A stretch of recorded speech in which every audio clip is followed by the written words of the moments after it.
Hey guys, welcome back. So in today's video, I will be swatching all 40 Studded Kiss cream lipsticks by Kat Von D, which I will talk more about them and my thoughts about them towards the end of the video because I know you guys want to see swatches. I want to thank Kat Von D and Kat Von D Beauty team for sending these over so I can share the swatches and my opinions. So without further ado, let's get swatching.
Water break, my lips are on fire.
Alright, so what do I think about these lipsticks? This is a new reformulated formula, and there is 3 different finishes, which are the satin matte, the glimmer, and the metallic. And let me just tell you guys that I really like the fact that this got reformulated, because I did have one from the previous batch, and it was dry. And I'm not gonna lie, at first when I swatched it, I was kind of skeptical because they were applying a bit dry, but then I started warming them up, and that is when I noticed that the opacity and the intensity of the color itself was picking up.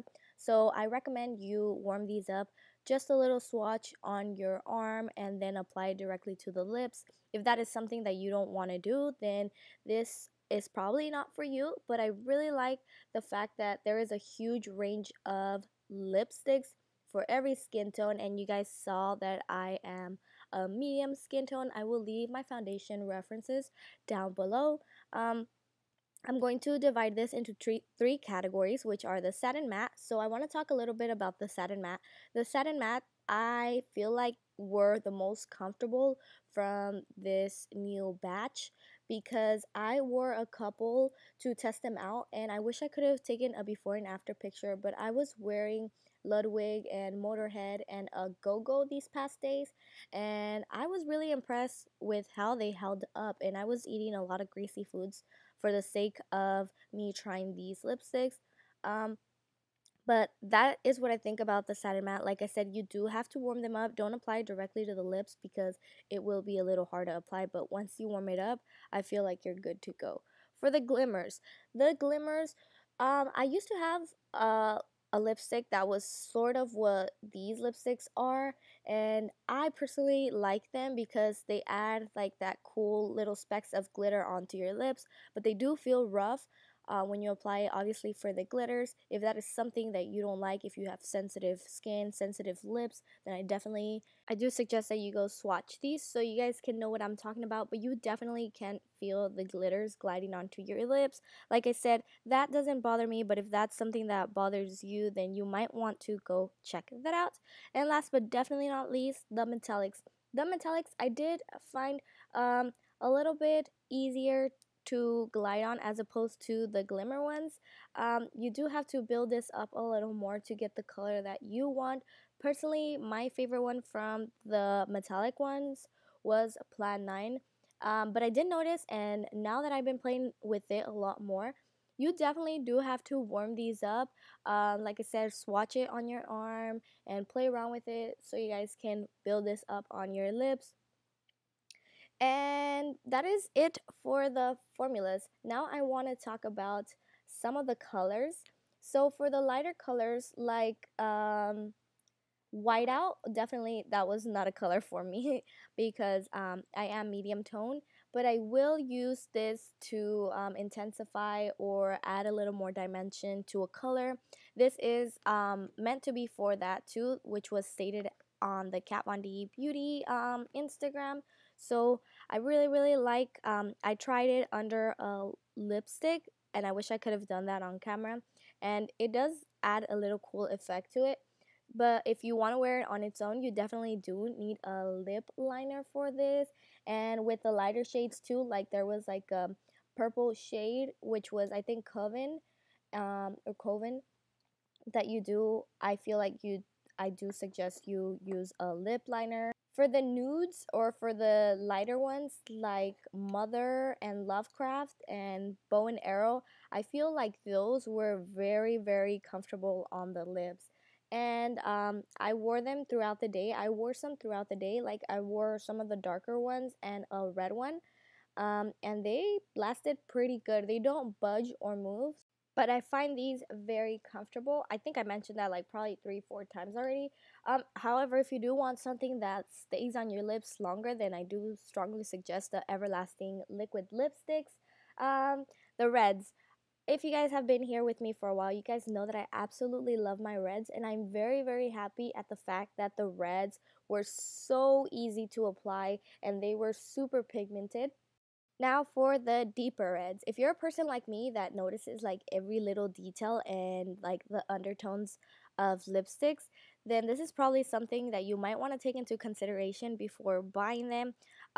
There is a lot of darker shades in this collection, well, a few that you do have to definitely go swatch on your arm so you can see what color you like, because just like the Everlasting liquid lipsticks, I have majority of the deeper red ones, and they all pretty much look the same once you swatch them, but then when you apply them on the lips, you can see a bit of a different undertone. Like, there's some that can be a little more red, and then there's some that can be a lot more like deeper red with like a purple and wine type of undertone. So you might want to go swatch them and see which one you like the most.